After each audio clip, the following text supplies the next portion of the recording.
Trichy துறையூரில் AIADMK கூட்டத்திற்குள் ambulance வந்தது பரபரப்பை ஏற்படுத்தியுள்ளது. தொடர்ந்து அதிமுக நடத்தும் ஒவ்வொரு கூட்டத்திற்குள்ளும் ஆம்புலன்ஸ் வருகிறது என்று கூறப்படுகிறது.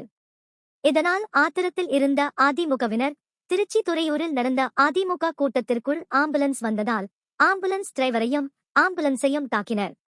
ஆம்புலன்ஸ் டிரைவர், கூட்டத்தில் ஒருவர் மயங்கி விழுந்து விட்டார் என்று போன் வந்தது, அதனால் தான் உள்ளே வந்தேன் என்று கூறினார்.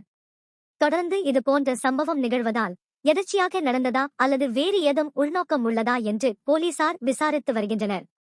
இதுகுறித்து எடப்பாடி பழனிசாமி அவர்கள் விடுத்த எச்சரிக்கை பரபரப்பை ஏற்படுத்தியுள்ளது.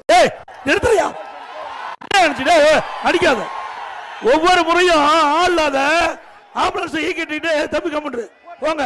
நம்பரை குறிச்சு வச்சுங்க, நம்பர் குறிச்சுக்கீங்க, நம்பரை குறிச்சு போலீஸ் ஸ்டேஷன் கம்ப்ளைண்ட் கொடுங்க. தம்பி எதுவும் பண்ணாதீங்க, வேணுன்னு கூட்டத்துக்குள்ள கலாட்டா பண்ணிட்டு இருக்கிறீங்க.